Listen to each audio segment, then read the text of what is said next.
Bonjour à toutes et à tous, bienvenue dans ce nouveau numéro de votre podcast dédié à l'actualité du Cameroun. Nous sommes toujours à la saison 1 et on doit être à l'épisode 24. Aujourd'hui, et comme souvent, je suis accompagné de l'homme qui pensait que les études informatiques allaient le rendre riche, alias Joe. Comment tu vas? Je vais très bien. La richesse, elle est aléatoire. Hein. Ça dépend de ce qu'on met dans richesse. Ouais. Je peux dire que je suis très riche. Tu es riche d'amour, tu es riche de santé. Ouais. Voilà, c'est le plus important. Ah bah ouais. Mais c'est pas l'informatique qui t'a rendu riche. Alors aujourd'hui, on va parler de 3 à 4 sujets. Bon, c'est des sujets qu'on avait prévus depuis, mais comme on a eu quelques petits soucis techniques, on n'a pas pu les enregistrer, on le fait aujourd'hui. Alors, le premier, ça va concerner en fait un accord qui a été signé entre le Rwanda et l'Angleterre pour l'accueil des immigrés illégaux. Le deuxième, ça va être au sujet en fait de la décision qu'a pris le gouvernement de Joe Biden au sujet des migrants camerounais qui se trouvent sur le sol américain. Et enfin, on va parler un peu des sujets purement camerounais, 2 sujets, donc notamment la nouvelle comme quoi il y a 5000 enfants qui n'ont pas d'acte au Cameroun, et enfin on va terminer par les bus de la CAN qui a priori sont portés disparus. Donc on démarre, comme je l'ai dit en préambule là, voilà, donc on apprend le gouvernement de Boris Johnson en fait a signé un accord avec le Rwanda en fait pour l'accueil des migrants illégaux, donc ceux qui débarquent en Angleterre en fait de manière illégale, pour que ces personnes-là, la plupart sont d'origine africaine, hein, donc que ce soit du Soudan, du Nigeria, du Cameroun, de l'Éthiopie, etc. Donc la plupart en fait ils passent en général par la France et leur destination finale c'est l'Angleterre. Donc les Anglais, en fait, le gouvernement de Boris Johnson a proposé cette solution-là, en fait, qui consiste à refiler la patate chaude au Rwanda, à coût, bien sûr, de millions de dollars et de millions de livres sterling.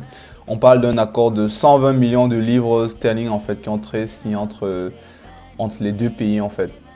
Donc j'ai vu cette news là, ça m'a fait quand même rire, dans la mesure où en fait les Britanniques en fait ils sont en train de, comment dire, ils sont en train de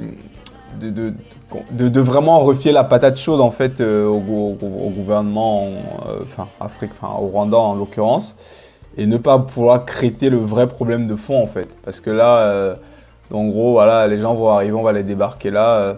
Donc imagine quelqu'un qui vient par exemple, je sais pas où, qui vient peut-être du Sénégal, il veut se rendre en Angleterre, on va le filer là, on va le faire atterrir au Rwanda.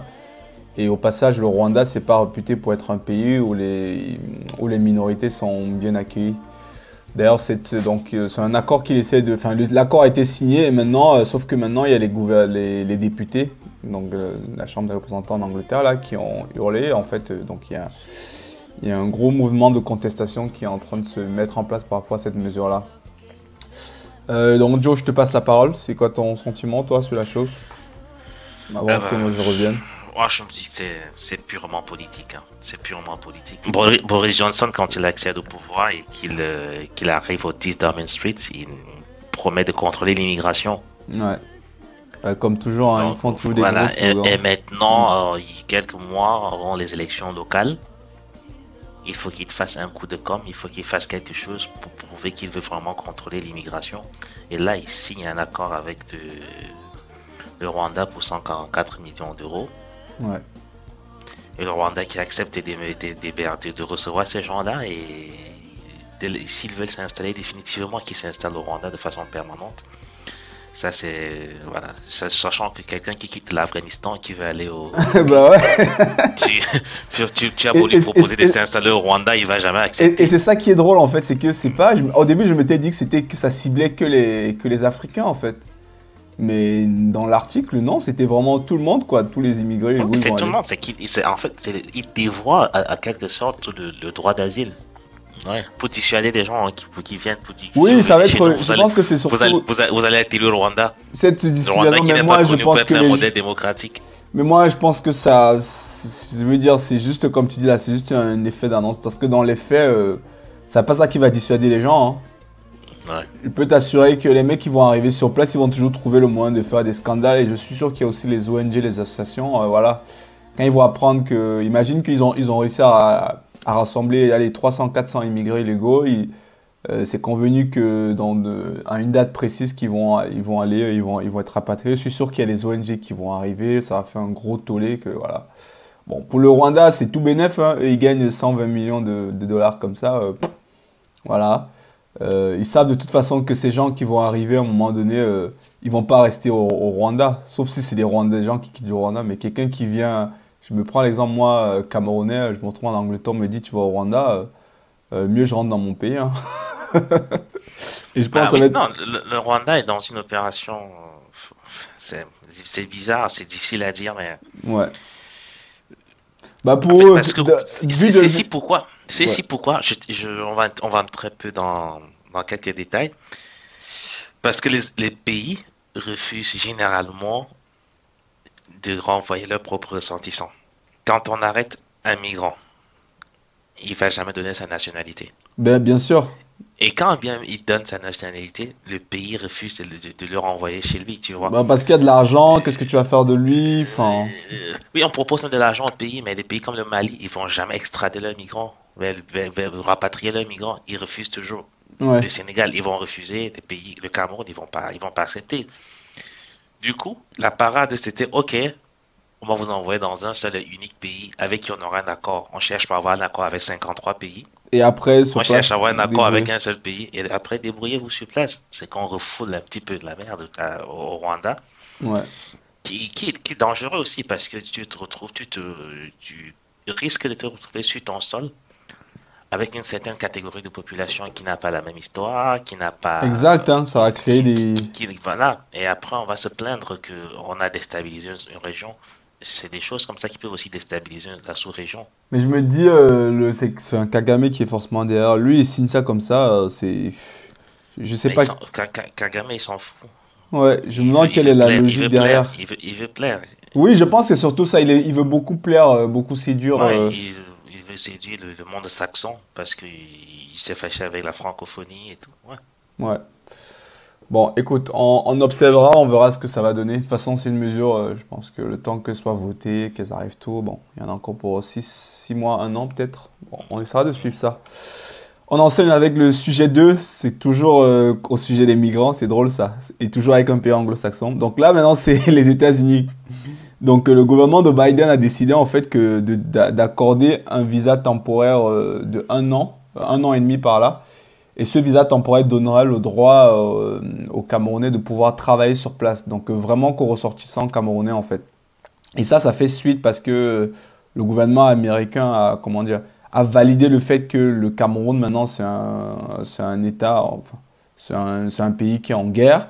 Et il y a des gens qui fuient la guerre et tout ça. Donc c'est pour ça qu'ils ont accordé ce visa-là temporaire de un an et demi qui leur permet maintenant de travailler et tout ça. Je précise que c'est pour ceux qui sont déjà sur le sol. Donc c'est pas quelqu'un qui va être au Cameroun, là il va prendre son billet d'avion, il va aller et dit que non. Donc c'est pour ceux qui étaient déjà arrivés et tout. Euh, donc ça veut dire, ouais, la question, moi ça me met à me poser deux questions en fait. Pourquoi est-ce que les Américains ils font ça en fait? Et pourquoi maintenant? Donc moi je me pose la question pour ça. Et est-ce que c'est vraiment une bonne chose pour le Cameroun Bial, au niveau du Cameroun, comment est-ce qu'ils interprètent ça? Ça veut dire que, enfin, c'est plein de petites questions en fait que je m'amène à me poser avant de répondre à mes propres questions et tout ça. Toi, tu as un avis sur ça? Je te passe d'abord la parole avant de. Le gouvernement américain, il s'est toujours montré assez préoccupé par la situation dans le Nozo. Ouais, Jusque-là, ça concerne pas que le Nozo, ça concerne aussi le Nord avec Boko Haram. ouais. Bah Ouais. c'est là, c'est tout le Cameroun, hein. Ils n'ont pas dit C'est que c'est tout les comme, Camerounais oui, qui viennent mais de région. ils savent que les lésions chrysogènes au Cameroun, c'est le Nozo et le Grand Nord. Donc, ça s'adresse principalement à ces gens-là. Et en plus de ça, ça intervient au moment où le Cameroun signe un accord militaire avec la Russie. Est-ce qu'il y a pas un rapport? On va savoir.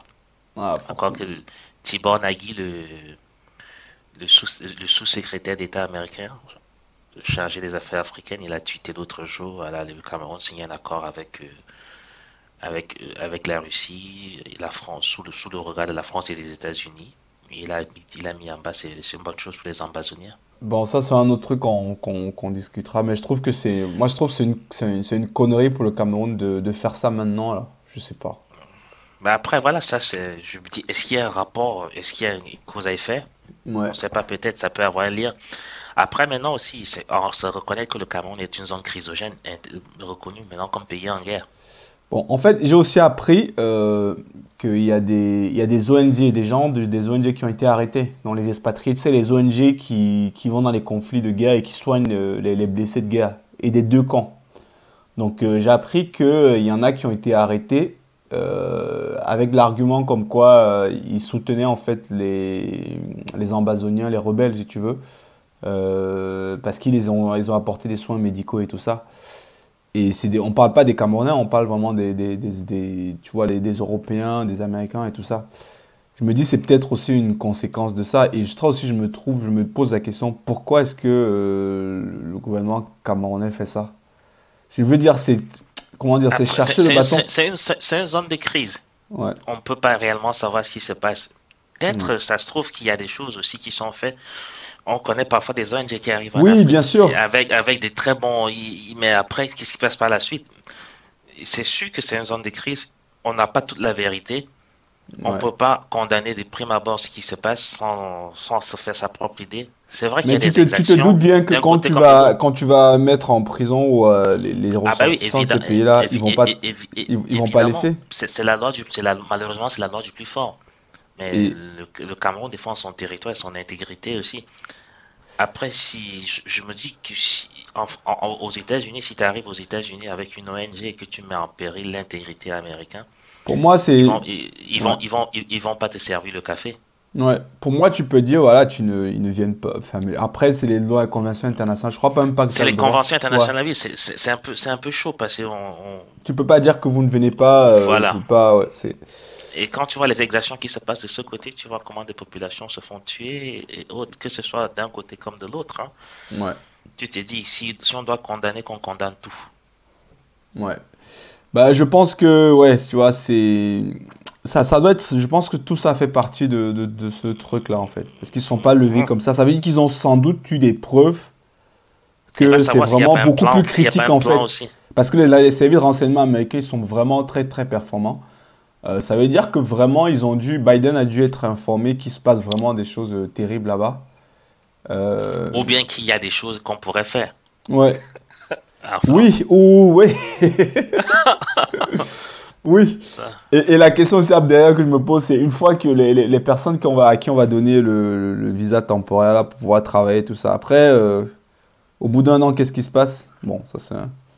Ben, au bout d'un an, on va pas les renvoyer chez eux. Bah ouais, donc je pense qu'ils vont... Bah écoute, ça c'est le jackpot pour certains. Moi j'en connais en plus quelques-uns qui sont allés aux États-Unis comme ça, et en touriste et tout. Ah, parce qu'a priori, je sais pas, mais c'était comme si ça avait été beaucoup allégé ces dernières années en fait.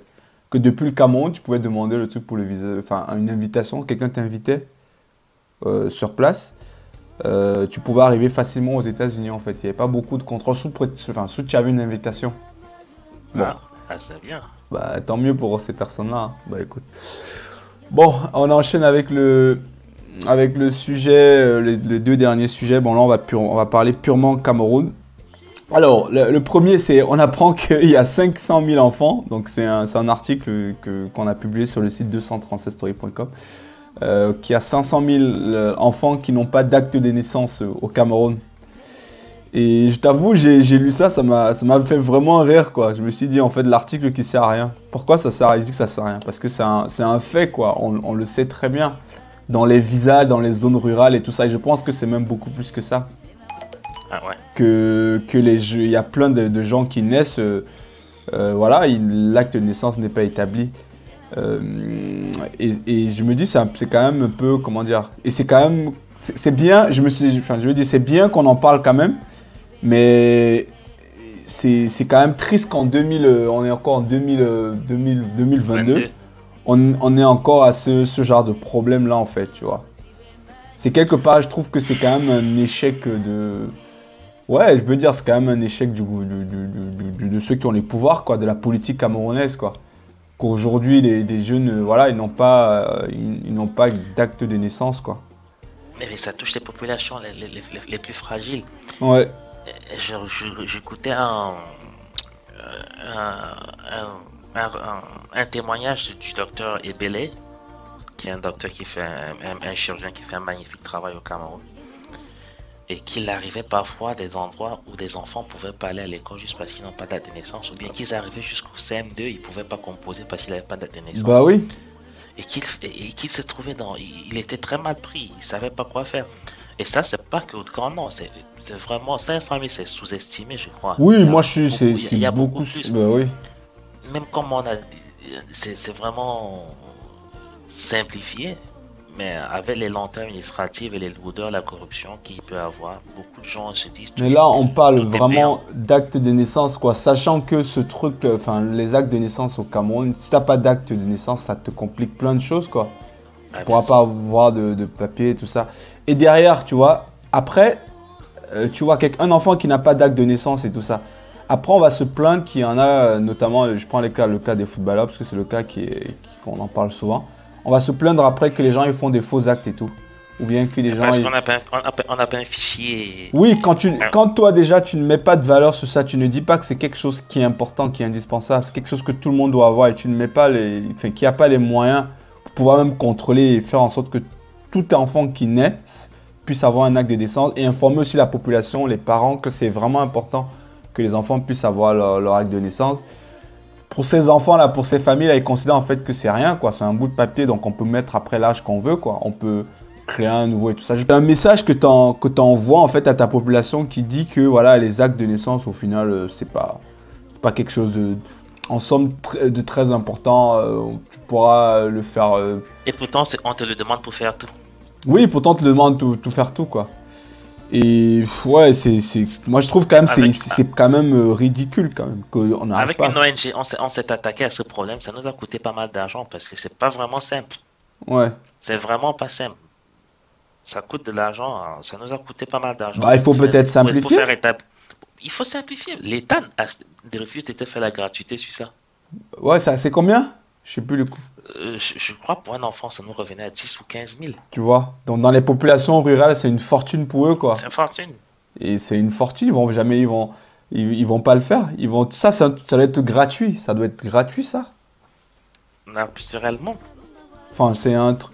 Parce que effectivement, tu vois une famille, je sais pas, qui est dans les villages et tout ça, où il faut peut-être 1000 francs pour rationner la journée et tout. Tu vas leur dire qu'il faut sortir 10 000 comme ça, dans une semaine et demie de repas. Ils vont dire, mais non, je le fais pas, je ferai plus tard. Et bon. En tout cas, voilà, c'est un truc qui me désole personnellement. J'espère que ça avancera quand même positivement. Mais je suis pas très confiant sur la chose. On va terminer ce podcast là par les bus de la CAN. Donc on apprend que tu vois les bus des équipes nationales là. Donc c'est des bus en fait qui faisaient partie de l'organisation de la CAN. Il y avait un budget pour ça. Donc ensuite ils ont été repeints aux couleurs de chaque équipe et tout. Donc la CAN terminée. On apprend que pratiquement tous ces bus sont portés disparus, bon, sauf celui du Cameroun et tout. Donc voilà, ça c'est, je me suis dit voilà le Cameroun dans sa splendeur en fait. Donc je me dis mais comment on arrive comment ces bus là ont pu disparaître comme ça en fait.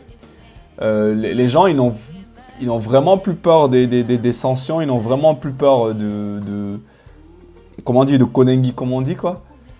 Comment ça se fait que ces bus-là puissent disparaître comme ça? Sachant que c'est des bus après qui pourraient servir à l'État, qui peut servir même pour développer pour les populations pour se déplacer. Enfin, je me dis en fait voilà, ça boucle vraiment la CAN qui a été, on va pas dire un fiasco, qui a pas été une grande réussite puisqu'il y a eu des morts, le Cameroun n'a pas gagné la CAN, etc. On a dépensé des fortunes dessus. Mais non, il savait bien ce qu'il faisait. Donc ça fait encore voilà c'est vraiment la boucle pour boucler la boucle quoi, comme on dit. C'est vraiment la série sur le gâteau en fait. Ces gens-là, ils savaient réellement ce qu'ils faisaient. Ouais. Ils savaient qu'une fois que c'est budgétisé, il n'y a pas de suivi derrière, ils peuvent faire des ce qu'ils veulent. Ouais. C'est la même chose pour les députés, on leur offre deux grosses voitures en si peu de temps. En 2-3 ans, on offre 2 grosses voitures aux députés. Faut qu'ils en fassent quoi pendant qu'on manque d'eau, pendant qu'on manque les enfants n'ont pas de date de naissance, Ouais. pendant qu'on a des problèmes primaires. Non, mais on Besoin dit de qu'on primaires aime comme ça. critiquer le Cameroun, mais là, quand même, le Cameroun aussi donne les arguments Maintenant, pour se faire critiquer, se faire taper Bien dessus. sûr. Oui. Des bus comme ça, enfin, la CAN est terminée et tout, ça. Tu Dans veux dire. d'autres pays, tu vois, les gens crient au scandale, mais non, nous, on est arrivé à s'accommoder avec ça. Ça ne choque plus personne. Ah bah C'est ouais, hein, normal. je te Ça, dis. ça ne choque plus personne. Dans un autre pays, les gens auraient crié au scandale, c'est pas possible. Ouais. Ouais, mais là, tu vas voir. De toute façon, c'était Les passé gens vont tellement te dire inaperçu et tout. c'est des jaloux, c'est des opposants, c'est la diaspora qui ne fout rien. Mais moi, je me dis aussi, si on veut, est-ce qu'il y a des enquêtes qui sont menées pour essayer de les retrouver? Parce que c'est, à un moment donné, quand les équipes étaient là, je suppose bien qu'il y avait un service, comment dire, une personne ou une équipe qui Je s'occupait crois que de la gestion de ça. Tout est traçable. Ouais. Tout est traçable. Donc, la preuve s'en est quand on prend un voleur au marché qui a volé, on arrive bien à retrouver les complices. Ouais. Donc, si des voleurs à col blanc, ils Bon. savent qu'il y a une impunité qui règne pour eux. Ils savent, au Cameroun, généralement, c'est tu sais qui je suis. Parce qu'on parle quand même de 24 bus, hein. Je sais pas combien ça, mais c'est des bus, voilà, c'était pas n'importe quoi comme bus quand même. Hein. Pour certains, ça reste de l'argent de beignet. Malheureusement. Ouais. Pour certains, ça reste l'argent de beignet. 24 bus, ça va cher. Quelqu'un va récompenser une de ses maîtresses par-ci, par-là, avec, et d'autres vont récompenser leur chauffeur pour leur dire pour service rendu. Ouais. Bah écoute, on va voir si d'ici là une nouvelle compagnie routière se crée. Ah non, ça va pas créer des compagnies. Si au moins ça pouvait créer des Ça aurait été bien routières même, tu vois. et donner l'emploi aux gens, ça aurait été bien. Ouais. Quelqu'un va prendre, ça va mettre dans sa cour pour ses besoins quand il va dans son village, dans son champ, ça transporte ses gens et ses enfants, il est content. Ouais, tu vois, ça c'est les petits, on va dire, c'est même pas une petite chose, ça traduit vraiment la mentalité en fait, tu vois. Où c'est vraiment chacun essaie de tirer de gratter son Le maximum qu'il peut. qui peut quoi, voilà, au détriment du bien collectif quoi. Voilà, c'est. Et pourtant c'est des gens qui sont parfois privilégiés déjà. Ouais. Ils se foutent de savoir ce que de pauvres enfants, il va pas à l'école. Ouais. Tu t'imagines que les bus là, ça construit des hôpitaux, ça construit des Non, mais écoles c'est des dans le bus qui Nord. coûtent cher, hein. C'est pas des bus. Bien Les sûr. gens, les bus là, moi je m'étais renseigné une Et fois. parfois pour quelqu'un, c'est des bus. quand l'État achète, ce n'est même pas au prix du marché. Forcément, en plus avec la canne et tout ça, c'était beaucoup plus. Oui, C'était pas au prix du marché. Ouais, marché. C'est des. Ouais. Mais bon, franchement, c'est un. Bref, en tout cas, on va s'arrêter là pour aujourd'hui. Je suis vraiment. Les 2 dernières nouvelles là, moi, un peu. On va dire qu'on parle que mal du Cameroun, mais là, franchement, le Cameroun, il fait tout pour qu'on parle mal de lui là. On va s'arrêter là. Donc, vous pouvez retrouver ce podcast et les autres sur notre site podcast.236story.net. Autrement, on est disponible sur toutes les plateformes de podcast, dans Spotify, Deezer, Apple Podcasts. Mr. Joe, on se retrouve dans quelques jours pour le prochain numéro. Portez-vous bien d'ici là. Merci patron. À bientôt. Ciao. Ciao.